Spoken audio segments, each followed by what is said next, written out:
नमस्कार. आवाज येतोय ना?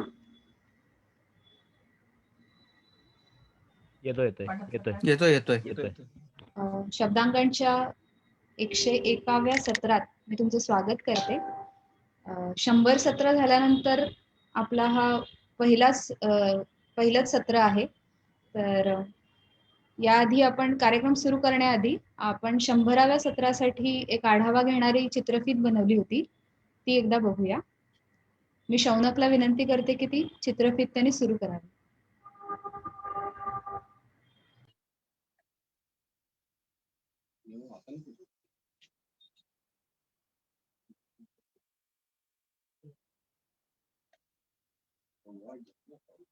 किती वाजले? 8:25.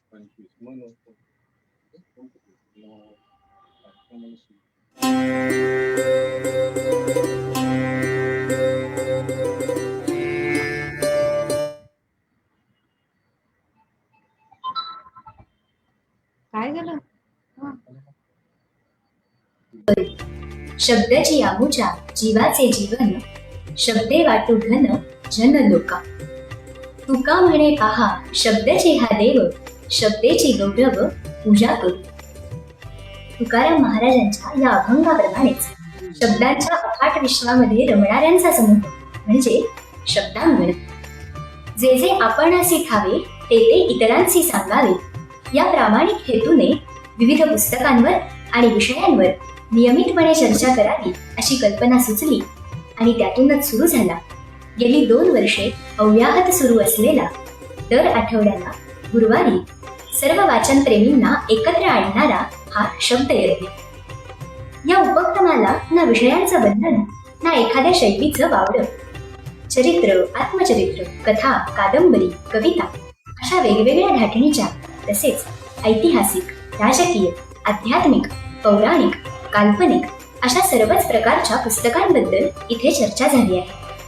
नुकतंच 14 नोव्हेंबर रोजी बालदिनाच्या निमित्ताने बालवाचकांनी मांडलेली पुस्तकं असोत किंवा मान्यवर अशा चंद्रशेखर टिळक, विलास सुतावणे, सुरेश देशपांडे, मंगला ओक, प्राची दामटे अशा अभ्यासकांनी मांडलेले विषय असोत, वाचनप्रेमाच्या एकाच धाग्यात गुंफून शब्दांगणच्या या उपक्रमाने सर्व आबालवृद्धांना एकत्र आणलं. यापैकीच एक म्हणजे मंगलाताई ओक, ज्यांनी मराठीतील ज्येष्ठ लेखिका दुर्गाबाई भागवत यांच्या पुस्तकांवर तर सत्र घेतलंच,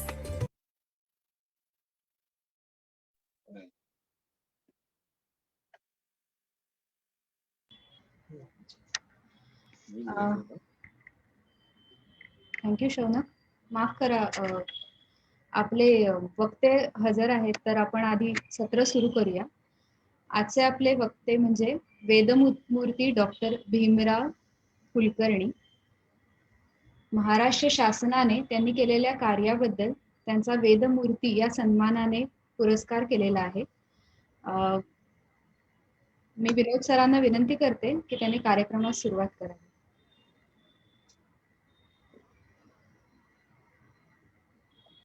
सगळ्यांचं स्वागत करतो आणि भीमरावजी आपल्या आभार मानतो. धन्यवाद धन्यवाद सगळ्यांचे. कारण आपण इथे उपस्थित आहात. वय वर्ष 98 पण कामाचा झपाटा असा की आपल्या तरुणांना पण लाजवेल आणि अव्याहत अजूनही वाचन आणि लेखन अनुवाद चालू आहे. काल आपण वेदमूर्तींचा, भीमरावजींचा आपण काल एक व्हिडिओ पण केला होता. त्याचा परिचय आणि त्याच्या कामाची एक मांडणी आपण आधी काल बघणार आहोत आणि मग नंतर आपण प्रश्न उत्तरांच्या माध्यमातून आपण अधिक वेदांबद्दल चर्चा करणार आहोत. मी शौनकला विनंती करतो की शौनक, जो व्हिडिओ आपण जी त्यांची मुलाखतीला आपण सुरुवात केलेली आहे तर ती एक 10 ते 15 मिनिटाचा पहिल्या मुलाखतीचा भाग आहे, तो आपण आधी व्हिडिओ करू. वयामुळे सातत्याने जास्ती काळ बोलणं त्यांना शक्य नाही म्हणून आपण हा व्हिडिओचा पर्याय निवडलेला आहे.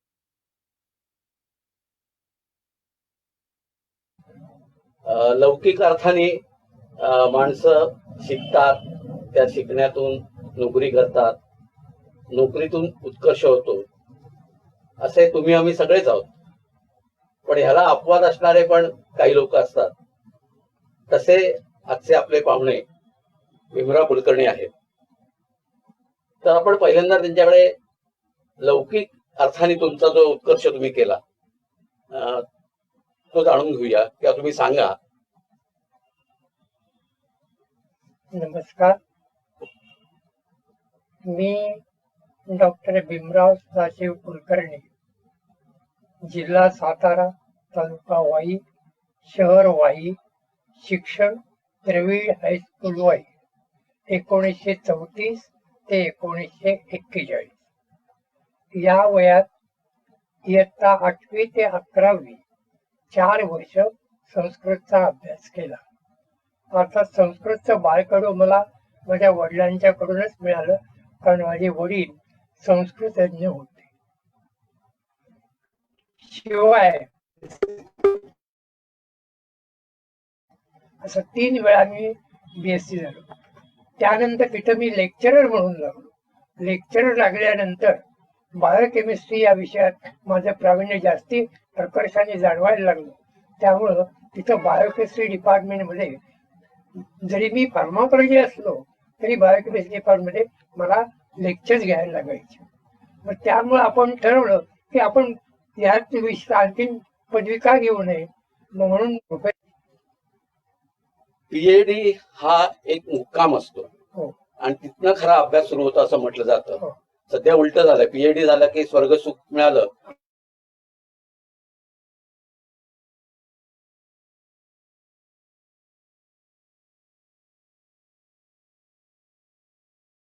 शिक्षण चालू होतं. मी डोंबिवलीतल्या रेडिओ इलेक्ट्रॉनिक इन्स्टिट्यूट मधून मी BSc ची आणखीन एक पदवी घेतली. त्यामुळे घरातलं दुरुस्तीचं काम, रेडिओ, TV वगैरे माझं मी स्वतः करतो. तुम्हाला आश्चर्य वाटेल, हा माझा TV जवळजवळ 45 वर्षाचा आहे. त्याची सगळी दुरुस्ती माझी मी स्वतः करतो. घरातलं इलेक्ट्रिकचं काम हे सगळं बघतात. मग निवृत्तीनंतर तुम्ही ACCच्या वेळी जी आपल्या गुरुजींना वचन दिलेलं होतं, हो. तर त्याची आठवण कशी झाली का ती सतत ती होती? सतत होती. हा. ती माझी आठवण कधीही बुजली नाही. हा. कारण त्यांनी मला इतकं चांगलं शिकवलं होतं की ते माझ्या वडिलांसमानच होते. त्यामुळे त्यांची आठवण मी कधीही विसरलो नाही. आणि मनोमन ठरवलं होतं की नोकरीतून जरा जरी मला वेळ मिळाला तरी थोडं थोडं काहीतरी पूरक असं वाचन करायचं, म्हणजे भाषांतर करताना मला अडचण येऊ नये. मग ऋग्वेदाची सुरुवात, ऋग्वेद हे प्रचंड काम मोठं होतं, हो. तर त्याची सुरुवात सांगा. ऋग्वेद मी प्रथम करायला घेतला. ऋग्वेदाबद्दल लोकांमध्ये गैरसमज आहे. हा आपला राष्ट्रीय धार्मिक ग्रंथ आहे असं म्हणतात. जेव्हा भाषांतर करायला सुरुवात केली तेव्हा मला हे म्हणणं पटणारं नव्हतं. पूर्ण भाषांतर झाल्यानंतर असं लक्षात आलं की ऋग्वेद धार्मिकता फक्त 10% आहे. 90% शास्त्रीय वैज्ञानिक प्रसंग त्यात जास्त. उदाहरणार्थ आपण गायत्री मंत्र म्हणतो, धार्मिक मंत्र म्हणून तो सूर्यप्रकाश, असं वैज्ञानिक वर्णन ऋग्वेदामध्ये आहे. म्हणजे त्यावेळेच्या शास्त्रज्ञांना ही सगळी माहिती होती. ती आपण लोकांपुढे आणावी अशा तऱ्हेनं प्रत्येक ऋचा, ऋग्वेदात 10,552 ऋचा आहेत. ह्या ऋचामध्ये प्रत्येक ऋचा कमीत कमी 2 अर्थी आणि जास्तीत जास्त 5 अर्थी आहे. आणि त्या 5 अर्थामध्ये शास्त्रीय ज्ञान दडलेलं आहे. ते लोकांपुढे आणावं म्हणून मी हा सगळा प्रपंच केला. याच्या अगोदर पण ऋग्वेदाचा अनुवाद झालेला आहे. हो. तो अनुवाद आणि तुम्ही केलेला अनुवाद यात मध अंतर आहे, तर त्याच्याबद्दल आणखी थोडं सांगा. आतापर्यंत लोकांनी अनुवाद म्हणजे फक्त त्या रुचीचं सार सांगितलेलं आहे. कुठल्याही शब्दाचं विश्लेषण न करता ती द्वितीयचा शब्द आहे का चतुर्थीचा शब्द आहे का पंचमीचा आहे, काही कशाचाही न घेता केवळ त्या रुचीचं सार सांगेल. हे मला कधीच पटलं नाही. वाचकाला त्या रुचेमध्ये काय दिलंय हे सविस्तर कळावं या दृष्टीने एक माझी रूपरेषा आखली. एक ऋचा ऋचा ज्या वेळेला संस्कृतमध्ये लिहिली जाते त्यावेळेला त्याच्यावर स्वर असतात, उदात्त, अनुदात्त वगैरे. ते का असतात? त्यानंतर त्या ऋचेचा विग्रह करायचा, म्हणजे शब्द सुटे सुटे करायचे, म्हणजे त्याचा अर्थ होईल. मग अन्वय म्हणजे निर्णय शब्द वेगळ्या ठिकाणी असतात, ते ओळीनं क्रमानं लावायचे आणि मग त्याचा अनुवाद करायचा. आणि नंतर माझं टीप जी काय असेल ती द्यायची आणि नंतर त्या ऋचेत जर शास्त्रीय भाग काही असेल तर त्याचं विवरण करायचं. ही रूपरेषा प्रत्येक ऋचेचा अनुवाद करताना मिळते. ऋग्वेदाचंच काम इतकं प्रचंड आहे हो. की सगळ्या वेदांचं भाषांतर ही पुढची गोष्ट आहे. तर ऋग्वेद करताना प्रकाशनाची जबाबदारी किंवा याचा विचार तुमच्या मनात आला होता का? नाही, सुरुवातीला आलाच नाही, पण नंतर ज्यांनी माझं हस्तलिखित वाचलं ते वाचल्यानंतर त्यांनाच असं आढळलं की ही जी माहिती मी ग्रथित केलेली आहे ती लोकांच्या पुढे यायला सांगू.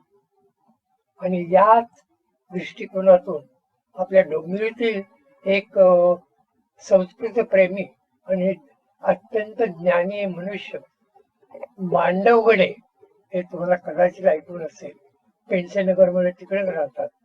तर त्यांनी मला प्रेरणा दिली की हे जे काही साहित्य मी लेखीन ठेवलेलं आहे ते प्रसिद्ध करा. ह्यात किती वेळ गेला म्हणजे तुमचं हस्तलिखित तयार झालं आणि मांडवकडे भेटले काय? नाही, मांडवगडे मला आधी भेटले की ज्या वेळेला मी पहिला दुसरा अध्याय केला तेव्हापासून ते प्रत्यक्ष इथं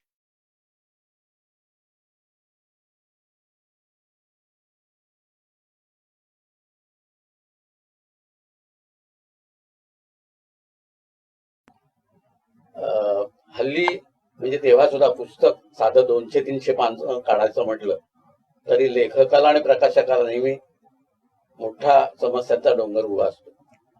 तर हे मोठं काम छपायचं पहिल्यांदा, त्याचा थोडा इतिहास सांगा. ज्या वेळेला मी ही कल्पना अंमलात आणायचं ठरवलं तेव्हा आर्थिक चणचण भासली, पण ती मला पारडीला जे सातवडेकर ग्रंथ संसार आहे तिथल्या लोकांनी मला मदत करायचं ठरवलं. त्यांची एक शाखा पुण्यात आहे. त्याचे संचालक सदाशिव विष्णू कुलकर्णी, तेही कुलकर्णीच आहेत, लॉ कॉलेजचे प्रिन्सिपल होते. त्यांनी हा प्रकार घेतला आणि आर्थिक मदत करायचं ठरवलं. त्यामुळे तसा काही अडचण मला आली नाही. मराठीमध्ये पुस्तक खपत नाही, त्याला ग्राहक नसतो अशी ओरड पूर्वपार चालू झाली. पण ऋग्वेद हा पहिला खंड आल्या आल्याच त्याला अपवाद ठरला. हो, तर हे तुमचं यश आहे काय वेदांचं आहे?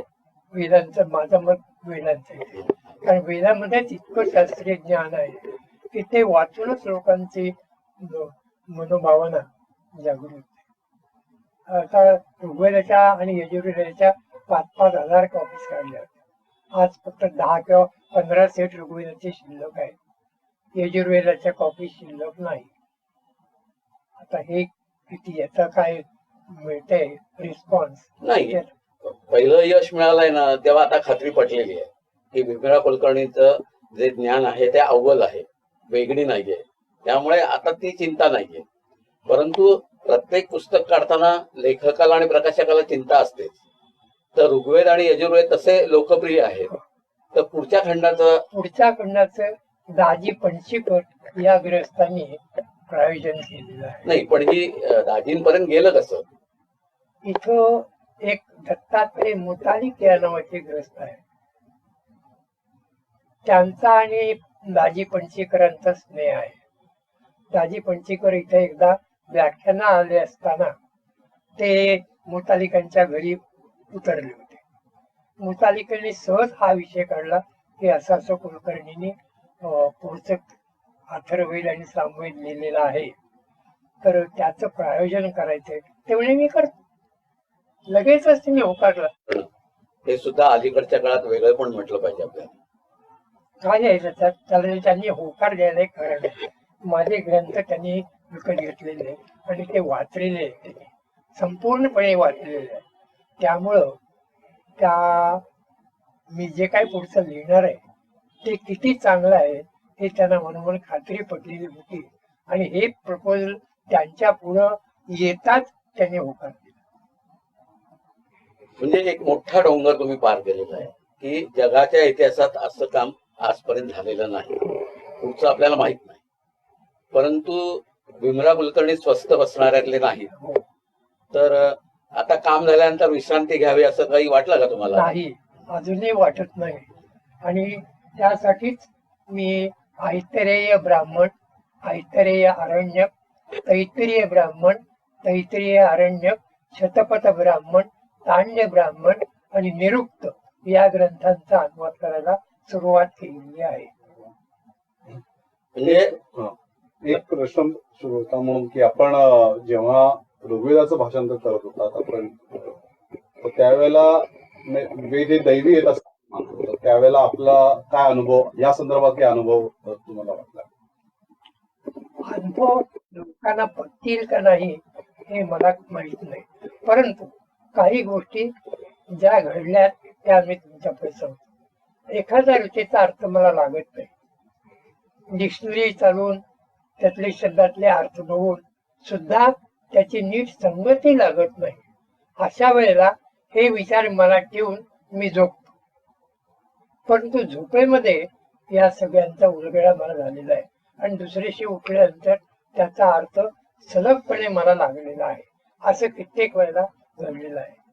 त्याच्यावर लोकांचा विश्वास आहे किंवा नाही हे मला माहित नाही. अशी अडचण फार आलेली नाही, परंतु घडलेली आहे. नाना,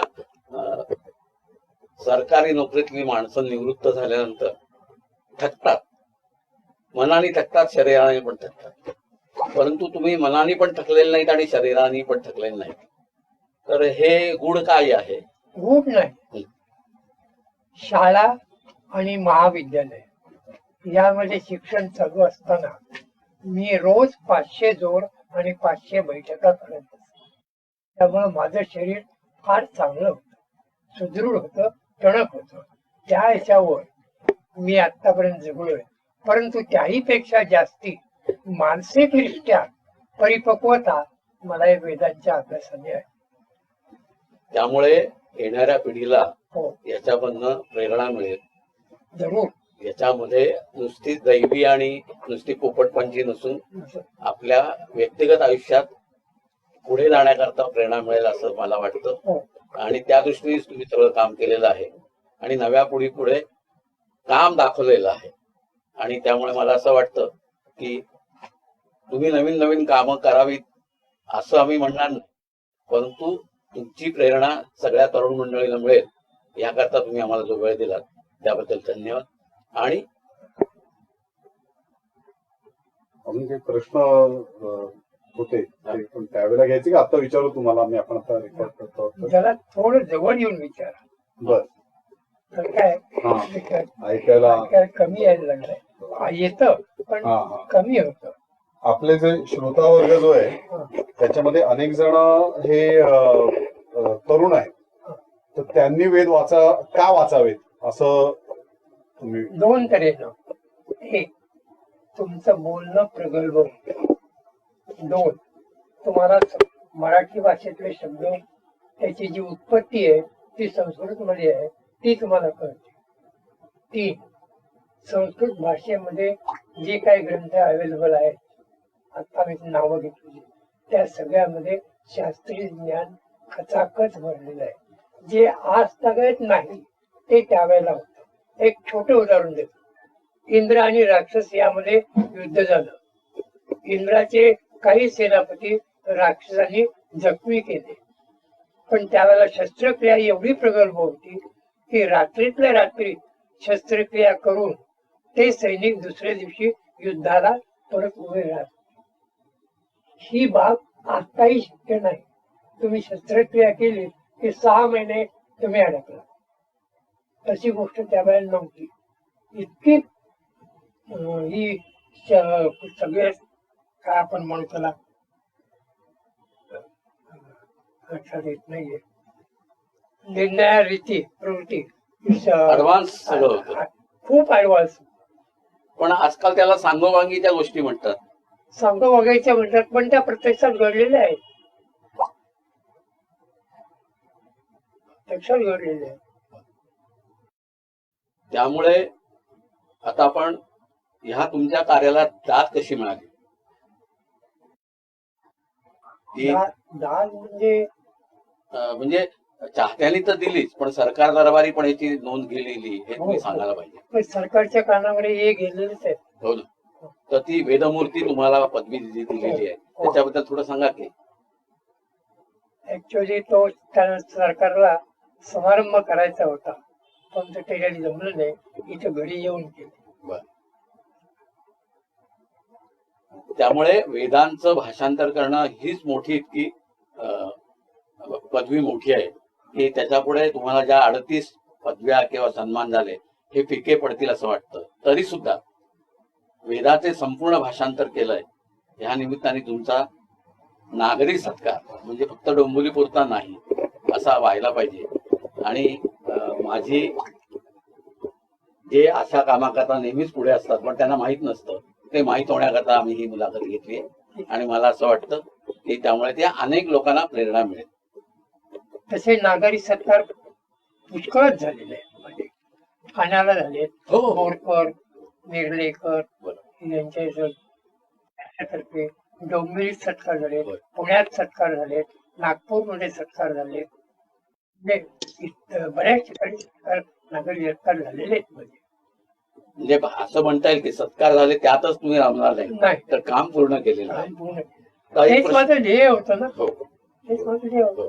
एक प्रश्न असा आलाय, कोणत्या शास्त्रीय संकल्पना ऋग्वेदात आहेत? उदाहरणार्थ विमान विद्या, बॉम्ब, शस्त्रे बनवणे, याबद्दल आज काय म्हणता येईल? अगदी पूर्वापार म्हणजे इसवी सनापूर्वी 37,000 वर्ष विमानानं ये जा होत होती. त्या विमान विद्या त्यावेळेला अवगत होती. पण त्याचे पुरावे आपल्याकडे आहेत का? सांगा. देवयानी ही राक्षस कन्या, परंतु तिचं प्रेम एका देव माणसावर बसलं. हे दोघं एकमेकाकडे विमानाने जात होते याचा उल्लेख आहे. श्रीलंकेचा धीश रावण याची ये-जा पुष्पक विमानातूनच होत होती. हे अगदी अलीकडचं उदाहरण रामायणात. त्यामुळं विमानाचा उद्देश हा जागोजाग आहे, अनेक ठिकाणी. पण ते आजच्यासारखं विमान आहे असंच म्हणायचं? असंच आहे. पुष्पक विमान आत्ताच्या हेलिकॉप्टर सारखंच आहे. त्याची रचना तशीच. त्याचा काळ साधारणपणे कधी कितीचा असावा? ऋग्वेद हा 2-4 वर्षाचा काळ नाही. मला जे आढळलं ते इसवी सनापूर्वी 37,000 ते इसवी सनापूर्वी 10,000 ते 12,000 एवढ्या कालावधीत 25,000 वर्षाच्या कालावधीत ऋग्वेदामध्ये निर्णया ऋषींनी ऋचा लिहिलेल्या आहेत, सूक्त लिहिलेले आहेत. साधारणपणे गणती केली तर 332 ऋषींनी हा ग्रंथ सजवलेला आहे. हा ऋग्वेदाचा सांगताय. मग त्याच्यानंतर बाकी इतर वेद असेच आहे. कोणी एकाची मोठेदारी नाही. अनेक ऋषींनी त्यामध्ये भाग घेतलेला आहे आणि त्या ऋषींनी त्यांच्याजवळ असलेलं ज्ञान यामध्ये टाकलेलं आहे. ऋग्वेदाच्या खरोखर शास्त्रीय ज्ञान हे यजुर्वेदापेक्षा अथर्ववेदात जास्त. सामवेद हा फक्त गायनाचा आहे. तर पूर्वपार चालत आलेलं संस्कृतीचं आपलं हे धन आहे, हे भीमराव कुलकर्णी यांच्यामुळे आधुनिक भाषेमध्ये त्यांनी पुढे ठेवलेलं आहे. आणि याचा शास्त्रज्ञ किंवा अभ्यासक अधिक खोलात जाऊन विचार करतील आणि एक नवी दिशा मिळेल अशी मला आशा वाटते. मला एवढं सांगायचंय की मी जे काय ऋचांचं भाषांतर केलंय ते भाषांतर अशा रीतीने केलंय की ज्याला संस्कृत येत नाही त्या माणसाने जरी ती ऋचा नुसती वाचली तरी त्या ऋचेमध्ये काय लिहिलेलं आहे हे त्याला कळेल, कोणाचीही मदत न घेता. तेव्हा संपूर्ण ग्रंथ मध्ये हे या तऱ्हेनं लिखित आहे. कालपर्यंत आपण इथनं ते ग्रंथ पाठवत होतो. ह्यापुढे सर्वसामान्य माणसांना किंवा वाचकांना हे ग्रंथ हवे आहेत, तर आपण काय सोय केली आहे? मी आतापर्यंत ऋग्वेद आणि यजुर्वेद माझ्या घरातूनच कुरिअर करून पाठवत असे, पण आता अथर्ववेद आणि सामवेद या ग्रंथांचे वितरण हे ठाण्याचे मॅजेस्टिक बुक हाऊस याचे कोठावळे यांनी अंगावर घेतलेले, ते त्याचे वितरण करतात.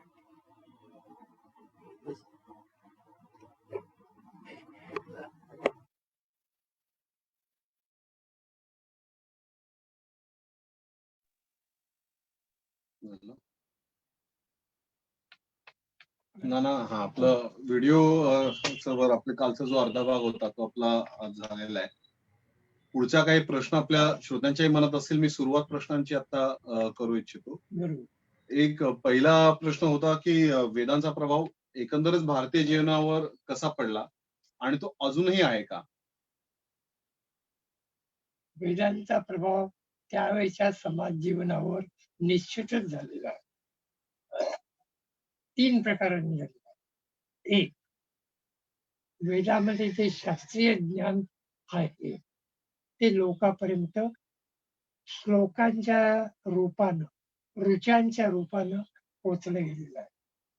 त्यामुळे लोक जास्तीत जास्त वेदज्ञ होत गेली.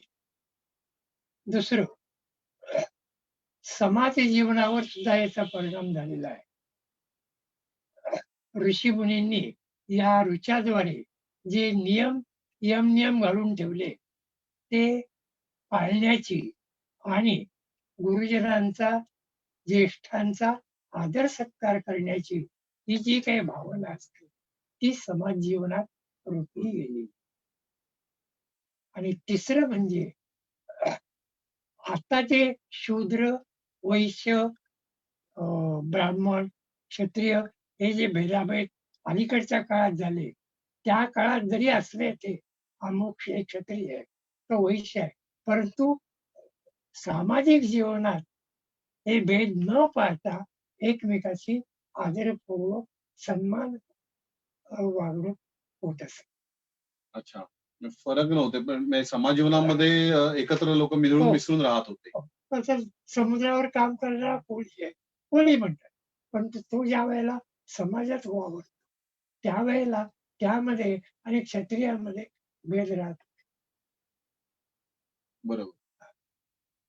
अशा 3 प्रकारांनी ऋग्वेदाचा म्हणजे 4 वेदांचा प्रभाव पडलेला आहे. आता तो पण फार कमी झाला आहे, एकदम कमी झालेला आहे.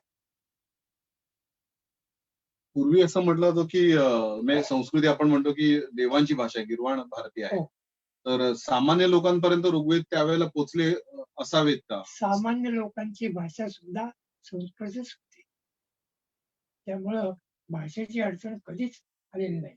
आज सुद्धा तामिळमध्ये एक गाव आहे, मला नाव माहिती नाही, पण त्या गावातले सगळे लोक संस्कृत मधूनच बोलतात. तर त्यावेळेची भाषा ही संस्कृतच होती. जसं आपण आता मराठीत बोलतो तसं ते संस्कृत मधून बोलत. आणि काल सांगितल्याप्रमाणे गोटखिंडीकर शास्त्रींनी मला संस्कृत शिकवलं. मला आलेल्या शंका मी जर त्यांच्या घरी विचारायला गेलो तर मी संस्कृत मधूनच बोलावं असा त्यांचा दंडक होता. त्यामुळं आधी तयारी करूनच त्यांच्याकडे जायला लागला. एक मगाशी तुम्ही बोलताना उल्लेख केलात आपल्या मुलाखतीच्या पहिल्या भागामध्ये की वेदांची रचना ही साधारणपणे 25,000 वर्ष होत होती आणि 300च्या पेक्षा अधिक ऋषींनी त्याच्यामध्ये योगदान दिलंय. तर मानवी समाजात उत्क्रांती जी झाली, आपल्या भारतीय समाजात जी बदल होत गेले, त्याचं परिवर्तन वेदांमध्ये पडलं का? वेदामध्ये परिवर्तन पडलेले नाही. 37,000 वर्षापूर्वी जी ऋचा लिहिली गेली ती अक्षर मात्रा स्वर या सकट आजही तशीच उच्चारली जाते. त्यामध्ये काना मात्रेचा सुद्धा फरक नाही. त्यामुळं मानवी जीवनात बदल होत गेला, पण वेदामध्ये बदल झाले. अच्छा. म्हणजे उलट झालंय असं म्हणताय की वेदांचं परिवर्तन मानवी जीवनात पडलं असं वाटतं हो, तुम्हाला? त्याचा आज सुद्धा आहे. आज सुद्धा ते आहे. ऋग्वेदात दिसणारं सामान्य जीवन कसं होतं? आज जसं आहे तसंच. आपण असं ऐकतो की त्यावेळेला म्हणजे वेदांमध्ये पण गोमांस आणि याचं भक्षण होत होतं. हो. तर याच्याविषयी आपलं काय मत आहे? आणि आता आपण भारतीय संस्कृतीचा एक महत्वाचा म्हणतो की गोमांस भक्षण वर्ज्य आहे आपल्याला. त्यावेळेला ही प्रथा चालू होती, पण त्याची टक्केवारी फार कमी होती. सगळे लोक जवळजवळ शाकाहारी होते. अच्छा.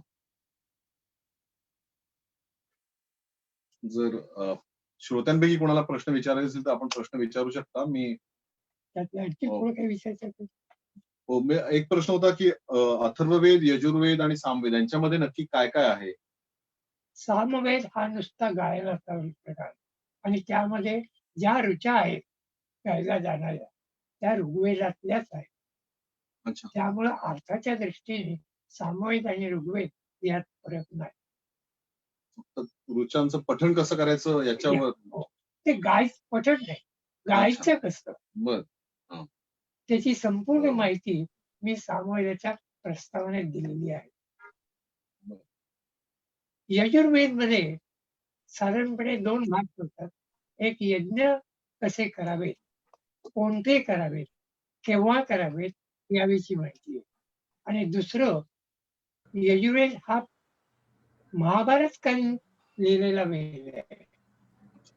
तर त्यावेळेचं समाज जीवन कसं होतं, राजधर्म कसा पाळला जायचा, त्यावेळेला काय अडी अडचणी वगैरे यायच्या, त्याचं प्रतिबिंब यजुर्वेदाच्या उरलेल्या भागात. अच्छा. पण शास्त्रीय ज्ञान या अथर्ववेद त्याला वाद आहे. तर शास्त्रीय दृष्टीने विचार केला तर ऋग्वेद पहिला आणि अथर्ववेद हा दुसरा. अच्छा. असे क्रम. अथर्ववेद 3 एक. अथर्व म्हणजे मनशांती. थर्व हा शब्द तुम्हाला परिचयाचा असेल. थर्मल हा शब्द तुम्हाला इंग्लिश मधून आलेला आहे. थर्म म्हणजे उष्णता. अथर्व म्हणजे उष्णता नाही, शांती आहे, गारवा आहे, तो तुम्हाला लाभावा.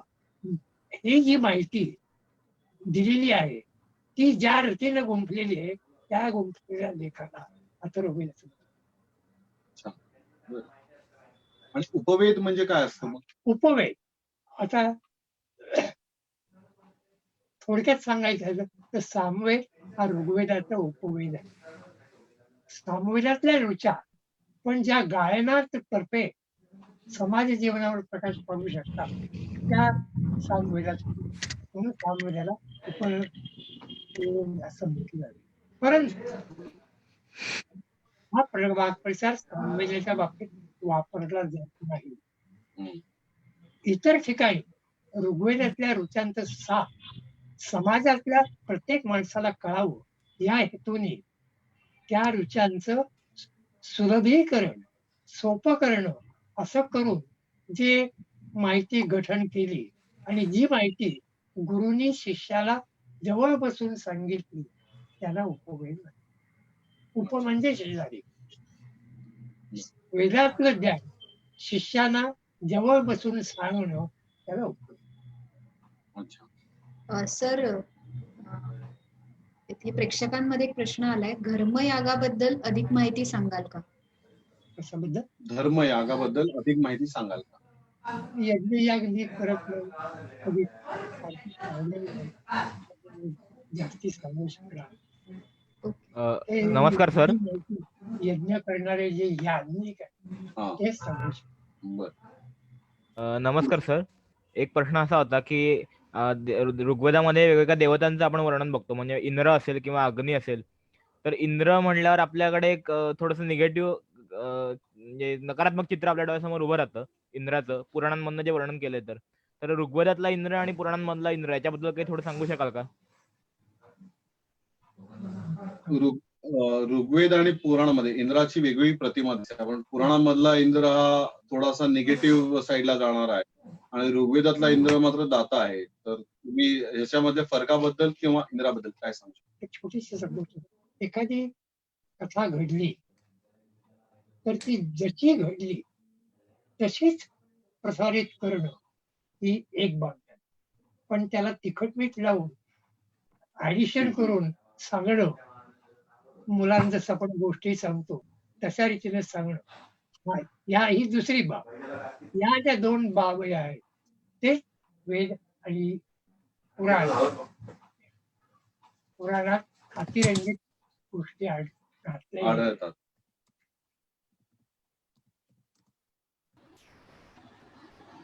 एक माझा प्रश्न होता. हॅलो, बोला मुद्दा. हा, की वेदकालीन काळात स्त्रियांचाही खूप प्रमाणात हे याच्यात सहभाग असेल, याविषयी काही सांगू शकतायत? वेदकाळामध्ये स्त्रियांना असलेलं महत्व याच्याविषयी तुम्ही काही सांगू शकाल? हो, ऋग्वेदामध्ये जी 10,552 ऋचा आहेत त्यापैकी 30% ऋचा या स्त्रियांनी लिहिलेल्या आहेत.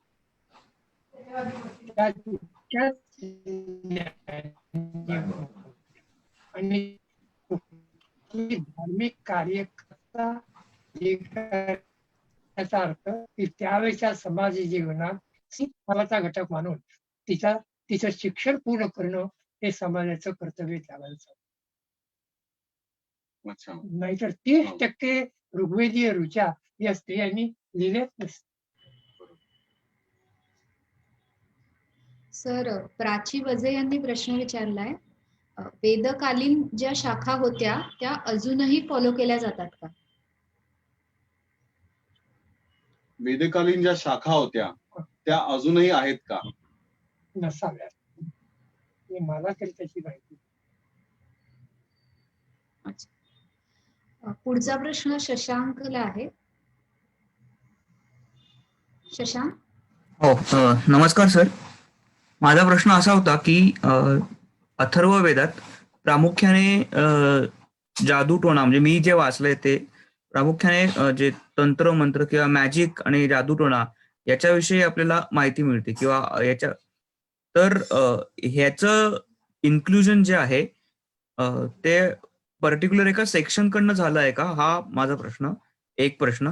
आणि दुसरं असं की इतर जे वेद आहेत, जे तुम्ही सांगितलं की हे इव्हॉल्व्ह होत गेले काही हजारो वर्षांमध्ये, तर याचं जे इव्हॉल्युशन आहे या किंवा उदाहरणार्थ ऋग्वेदाचं, तर त्याच्यात जे कॉन्ट्रीब्युशन दिलं ते एका पर्टिक्युलर सेक्शनने दिलं समाजातल्या, का इतर सेक्शन पण होते त्याच्यात कॉन्ट्रीब्युशन देण्याकरता? त्यांचे दोन प्रश्न आहेत. एक प्रश्न जो आहे तो अथर्ववेदांमध्ये ज्या तांत्रिक तंत्र मंत्र जादूटोणा अशा ज्या गोष्टी आलेल्या आहेत त्या गोष्टी एका विशिष्ट समुदायाकडून किंवा एका विशिष्ट प्रकारच्या पंथाकडून, शाखेकडून अशा आल्या का नाही? होय, तर काही लोक वेगळेच प्रकारचे लोक ते जादूटोणा वगैरे करूनच त्यांची स्वतःची उपजीविका करत असतात आणि त्याबद्दलची त्रोटक माहिती अथर्ववेदात संपूर्ण नाही, त्रोटक. अच्छा. आणि दुसरा प्रश्न असा होता की जो वेदांचा काळ आहे त्या जर एवढ्या काही हजार वर्षांमध्ये ते आलं तर त्याच्यामध्ये वेगवेगळे समुदायांनी आपलं योगदान दिलं का एखाद्या विशिष्ट समुदायाकडूनच वेद रचले गेले? नाही, साधारणपणे जे ऋग्वेदामध्ये 332च्या आसपास ऋषी आहेत त्यापैकी ब्राह्मण समाज 5 ते 10% आहे फक्त, आणि बाकी सगळे ऋषी इतर जातीचे. त्यामुळं तसं विशेष असं काही म्हणता येणार नाही किंवा अमुक एक समाजाची मक्तेदारी आहे आणि इतर इथे नाही, असं नाहीये. तर वेदातल्या ऋचा या अनेक ऋषींनी अनेक धर्माच्या जातीच्या ऋषींनी लिहिल्या गेलेल्या आहे. अच्छा. आणि इतकंच धन्यवाद. नाही तर म्हणून सांगितलं, स्त्रियांनी सुद्धा त्यात कॉन्ट्रीब्युशन केलेलं आहे. धन्यवाद सर.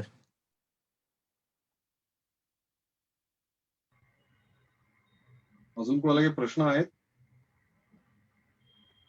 तुमचे काही राहिलेत का? नाही, एक होता, विचार- हा, एक म्हणजे जे उच्चारण होतात मंत्रांचा, ते विशिष्ट पद्धतीने केल्यावर त्याचे काही परिणाम होतात. विशिष्ट पद्धतीने आघात गेल्याने किंवा तो नाद निर्माण होतो, असं ध्वनिशास्त्र आणि अशा प्रकारची काही माहिती किंवा अशा प्रकारचं पण काही त्याच्यात ज्ञान आहे का? वेदांचं उच्चारण एका विशिष्ट पद्धतीने व्हायला पाहिजे, एका विशिष्ट पद्धतीने नाद व्हायला पाहिजे, आघात व्हायला पाहिजे, तर त्याचा प्रभाव होतो, परिणाम होतो. ध्वनिशास्त्राच्या दृष्टीने वेदांचा कसं काय ध्वनिशास्त्राचं ध्वनिशास्त्र वेदामध्ये प्रत्येक ऋचाला, प्रत्येक शब्दाला, प्रत्येक अक्षराला आहे. ऋचा लिहिताना काही अक्षरावर उभी एक रेघ असते, काही अक्षरावर 2 रेघा असतात, काही अक्षरांच्या खाली आडवी रेघ असते आणि काही अक्षर तशीच असते. याला स्वर म्हणतात. रेघा मारणं उभ्या किंवा आडवा, या स्वरात सहितच ऋग्वेदाच्या ऋचेचं पठण करायला पाहिजे, तेव्हाच त्याचा परिणाम होऊ शकतो. नुसती ऋचा म्हटली तर काही त्याचा परिणाम होणार. नाद मधुर ऋचा म्हणायची तर ती स्वरासहितच म्हटली जाते. आणि ही पद्धत, स्वरांची पद्धत, ही आज काय बदललेली नाही. आजही आजचे पठण करते याने या ऋचा त्या स्वरासहितच म्हणतात. मंत्र उच्चारणाला विशिष्ट महत्व आहे. हो आहे, निश्चित. सर, माझे 2 प्रश्न होते. एक म्हणजे 25,000 वर्षांपूर्वीपासून ही रचना सुरू आहे. यासंबंधी कालनिश्चिती कशी केली जाते आणि म्हणजे त्याचे पुरावे कसे मिळतात? आणि दुसरा म्हणजे आपण आजसुद्धा काही पूजांमध्ये वगैरे अशा ऋचा म्हणतो, की ज्या वेदांमधल्या असतात, पण आपल्याला माहिती नसतं, की या वेदातल्या आहेत.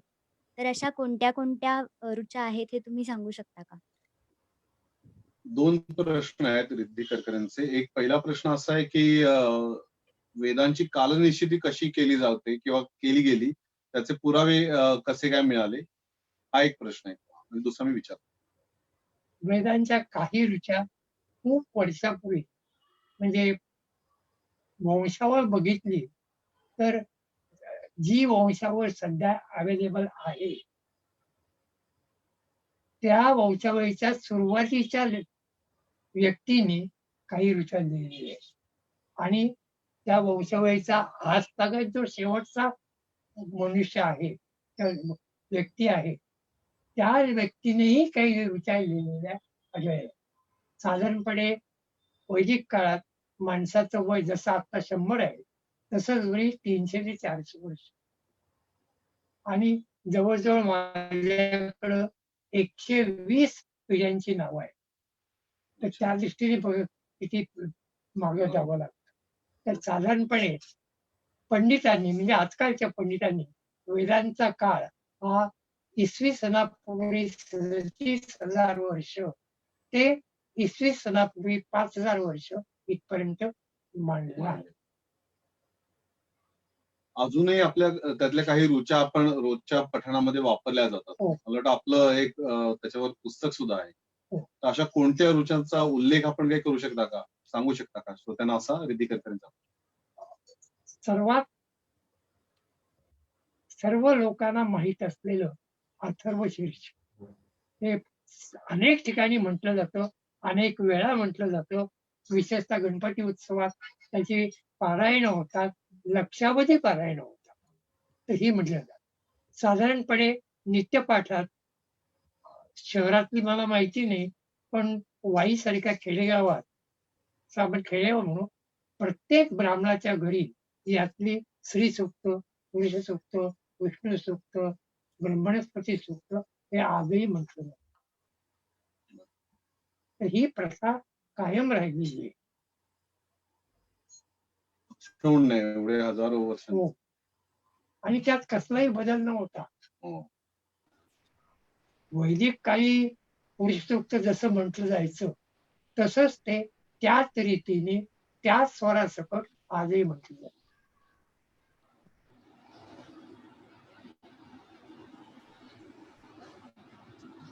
नमस्कार लोकांमध्ये सर. अजून कोणाला प्रश्न आहे? एकच त्याला लागून आहे की मग काहीच अशाच रुचा का टिकल्या असतील आणि मग काही कालौघात मागे का पडल्या? म्हणजे त्याला काही कारणं देता येऊ शकतात का?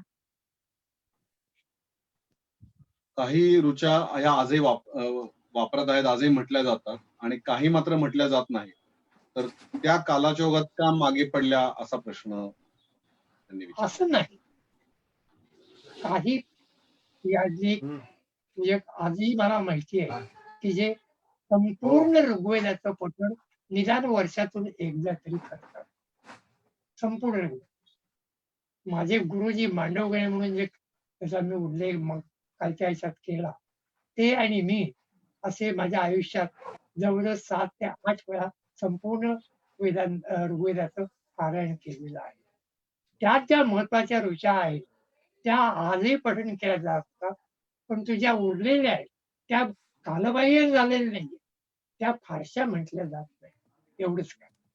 साधारणपणे पठणाकरता ज्या ऋचा निवडल्या जातात त्या म्हणायला सोप्या, अर्थसहित अशा निवडल्या गेलेल्या आहेत.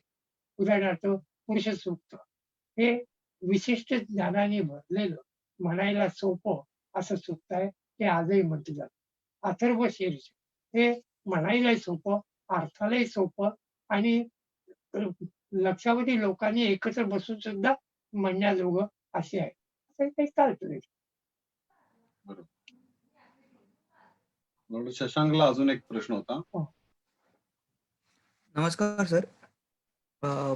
सरांनी मागच्या प्रश्नाचं उत्तर देताना उल्लेख असा केला की ऋग्वेदात किंवा कुठल्याही वेदांमध्ये कॉन्ट्रीब्युशन हे समाजाच्या प्रत्येक घटकाकडनं झालं होतं.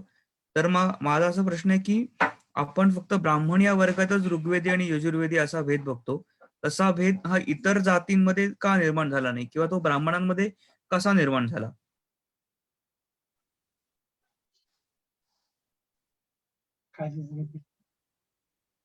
शशांक परत एकदा प्रश्न सांगतोस? हो. मला असं विचारायचं होतं की सरांनी मागच्या प्रश्नाचं उत्तर देताना असं सांगितलं की वेदांमधलं कॉन्ट्रीब्युशन हे समाजातल्या अनेक घटकांनी केलं. त्यात केवळ 5 ते 10% ब्राह्मण होते असं सरांनी सांगितलं.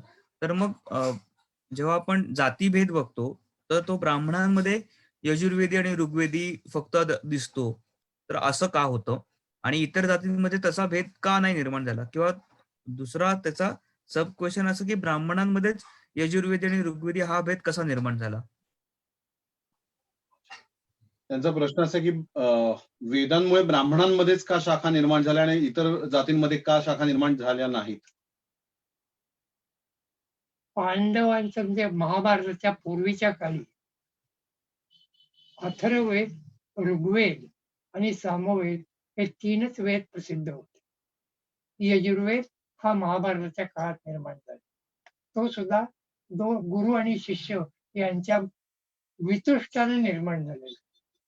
याज्ञवल्क हे ज्यांचे शिष्य होते त्या गुरूंची काही रचना याज्ञवल्क्यांना पटेना म्हणून त्यांचा वाद झाला आणि याज्ञवल्क यांनी गुरुची आज्ञा मोडून निराळा पंथ निर्माण केला आणि त्यांनी ज्या ऋचा लिहिल्या त्याला यजुर्वेद असं नाव आहे.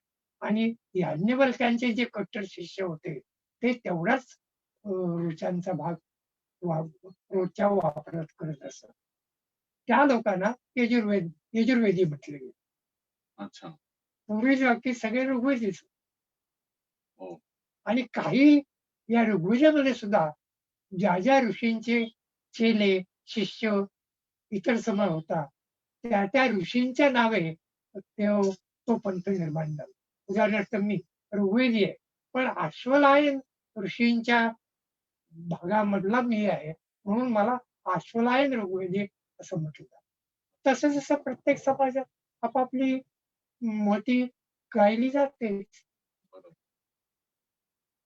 एक प्रश्न असा आलाय की उच्चारणांमुळे म्हणजे विशिष्ट प्रकारच्या उच्चारणांमुळे वेद टिकून राहिले. तर या उच्चारणासह ते टिकून राहिले म्हणून टिकून राहावे म्हणून आचरण कसं असायला पाहिजे व्यक्तीचं, म्हणजे जे वेद उच्चारण करतायत किंवा जे वेदांचं पठण करतायत त्यांचं आचरण कसं असायला पाहिजे? साधारण प्रथा अशी आहे की शुचिर्भूत होऊन देवाचे मनानं चिंतन करून मग ऋग्वेदाचं स्वरासहित पठण करावं. इतर वेळेला असं पठण करू नये ही प्रथा आहे आणि ती आजही पाहिली जाते. आजही मला वाटतं आपण एक शेवटचे एखाद दुसरा प्रश्न आपण घ्यावा, कारण नाना मागचे जवळपास 30-40 मिनिटं सातत्यात बोलतायत. ठीक आहे. अजून काही प्रश्न असतील तर आपण. सर, माझा एक प्रश्न असा होता की सरांनी मगाशी सांगितलं की ऋग्वेदामध्ये किंवा याच्यामध्ये एकूणच शास्त्रीय ज्ञान असं बरंच आहे किंवा विमान विद्या किंवा काही त्यांनी शस्त्रक्रियांचा पण उल्लेख केला की म्हणजे युद्ध काळात लगेच रात्रीत ती शस्त्रक्रिया करून तसं हे झालं. तर ह्या दृष्टीने काही आता संशोधन सरकारी पातळीवर किंवा असं इतर कुठे चालू आहे का की हे जे म्हणजे शास्त्र त्याच्यात आहे त्याचा आताच्या काळात उपयोग करून घेण्यासाठी असं काही? आजच्या जे काही शास्त्रीय संशोधन चालू आहे विशेषतः जर्मनीमध्ये आणि अमेरिकेमध्ये जे काही शास्त्रीय संशोधन चालू आहे त्याचा बेस हा ऋग्वेदच आहे. ऋग्वेदातल्या ऋचावरूनच नवीन संशोधन चालू आहे. विमान विद्या जी प्रगती झालेली आहे ती ऋग्वेदातल्या ऋचांच्या आधारेच झालेली आहे. त्यामुळं या दोन्ही देशामध्ये ऋग्वेद हा बेसच समजला जातो. एक कुठेतरी प्रश्न असा होता. प्रयत्न चालू आहे भारतीय शासनाकडून किंवा भारतामध्ये असं संशोधन, वेदांमध्ये असलेलं विज्ञान असा प्रकारचं संशोधन. आजकाल राजकारणामुळं ब्राह्मण आणि ब्रह्मविद्या ही इतर समाजापासून दूर ठेवण्याचा प्रयत्न केला जातो. आजकालच्या ब्राह्मणांना शूद्र म्हटलं जातं. म्हणजे ब्राह्मण वर्ग आणि त्यांचं ब्रह्मज्ञान हे शूद्र आहे. त्यामुळे इतर जातीपासून ते वेगळं राहावं असेच प्रयत्नशील लोक आहेत. त्यामुळं ब्राह्मणांना आता फारसं महत्व राहिलेलं नाही. परंतु तरी सुद्धा याही संकटावर मात करून आजही काही याज्ञिक हे ज्ञान चालू ठेवण्याचं प्रयत्नशील आहे. मला एक वेगळा प्रश्न होता, वाईच्या भूमीमध्ये असं वेगळं काय की एवढे तपस्वी तिकडे ज्ञान तपस्वी निर्माण होतात? वाई ही पूर्वापार म्हणजे वैदिक काळापासून प्रसिद्ध आहे. इथला ब्राह्मण वर्ग जवळजवळ 70 ते 80% ब्राह्मण वर्ग होता आणि प्रत्येक घरामध्ये वेद पठण निर्माण व्हायचे. आजही वाईमध्ये अनेक ब्राह्मण बिराड आहेत की या ठिकाणी तिथले गृहस्थ हे वेदाचं पठण करतात आणि ही परंपरा आजही चालू आहे. अजूनही हो, अजूनही चालू आहे. एक अजून तुम्हाला काही? हो हो, एकच विचारायचं होतं की पूर्वीच्या असं वेदांमध्ये वगैरे असा उल्लेख आहे असं ऐकलंय की अंतराळात वगैरे जात असत आणि अशा प्रकारचा काही आहे का तसा उल्लेख कुठे? ते कितपत ते वेदांच्या प्रश्न संपला का? तेवढंच होतं, स्पेस मध्ये वगैरे जायचे लोक हे कितपत आज योग्य आहे वगैरे माहिती आहे का नाही? अंतराळात जाण्याचे काही उल्लेख वेदांमध्ये सापडतात का असा प्रश्न आहे. हो, सापडतात. आता उदाहरण देतो, अथर्ववेदामध्ये सूर्याबद्दलची माहिती आहे. आजही सूर्याबद्दल कोणत्याही शास्त्रज्ञाला पूर्ण माहिती नाही. परंतु अथर्ववेदात एक सूक्त असं आहे की यामध्ये सूर्याची बद्दलची माहिती दिलेली आहे. सूर्य हा गॅसेसने भरलेला गोल आहे. तो तप्त झाला म्हणजे त्यापासून प्रकाश किरण बाहेर पडतात. या गोलाचे 3 भाग त्यांनी करपलेले आहेत. एक अंतर्भाग की ज्या ठिकाणी हायड्रोजन, हेलियम किंवा इतर गॅसेस यांचं सतत ज्वलन चालू असतं आणि इथलं टेम्परेचर 6000 डिग्रीच्या पलीकडे असतो. हा एक भाग. त्यानंतर कमी तापमानाला दुसरा भाग आणि तिसरा हे बाह्य कवच. बाह्य कवचापासून हे प्रकाश किरण जे बाहेर पडतात ते 3 प्रकाराने बाहेर पडतात. ज्याला प्रकाश आपण म्हणतो तो इन्फ्रारेड, दृश्य भाग आणि अल्ट्राव्हायोलेट रेड या 3 प्रकाराने सूर्य बाहेर. ही सर्व माहिती आणि सूर्याच्या अंतरंगात आणखीन काय काय आहे याचा उल्लेख अथर्ववेदात झालेला आहे. असं हे थक्क करणारी गोष्ट आहे. म्हणजे त्यावेळेला सूर्य हे माध्यम समजून इतर अनेक गोलांचाही भारतीयांनी प्रवास केलेला आहे. अत्री ऋषी हे अनेक ग्रहगोलावर जाऊन आलेले आहेत आणि त्यांची माहिती त्यांनी संकलित केलेली आहे आणि ती अथर्ववेदात आलेली आहे. म्हणजे अगदी प्रामाणिकपणे विश्वास ठेवण्याकरता एवढं ही मोठी गोष्ट वाटते की आपण कसा विश्वास ठेवा असा प्रश्न मनात निर्माण होतो.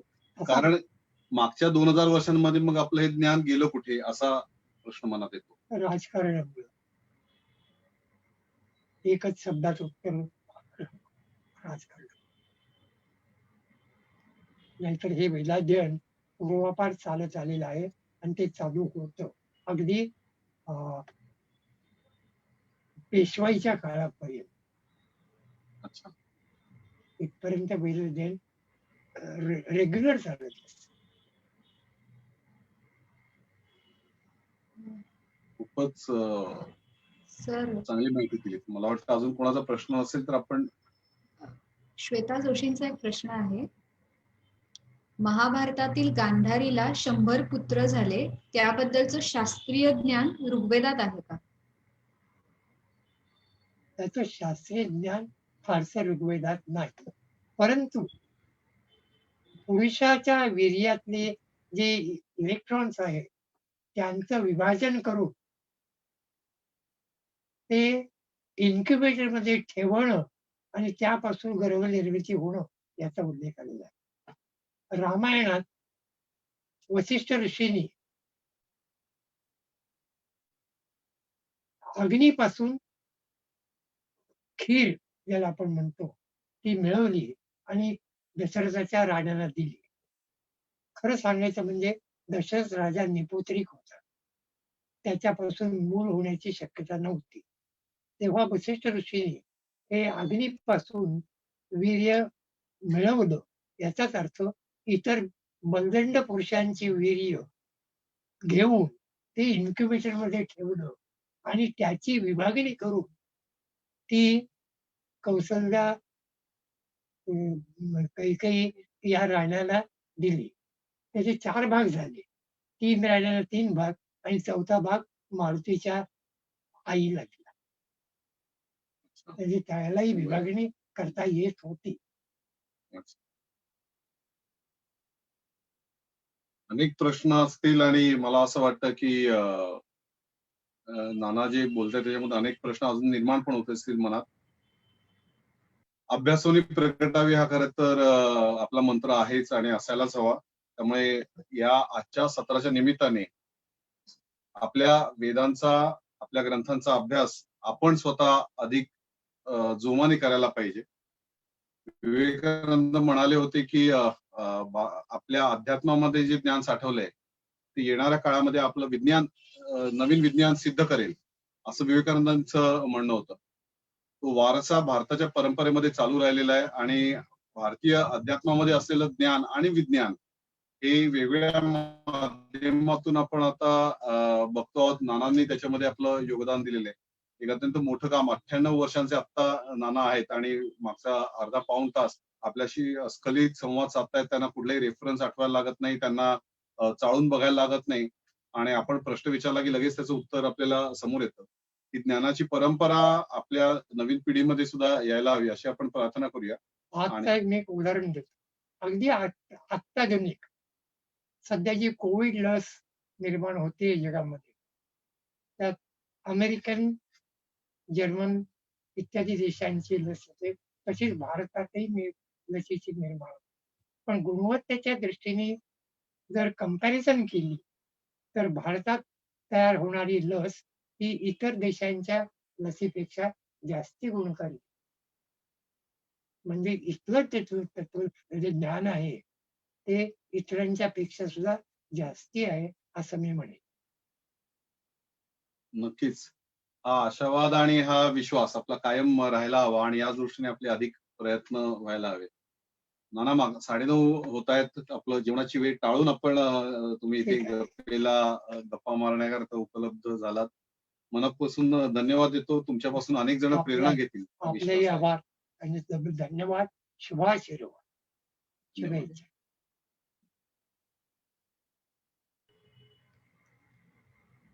धन्यवाद.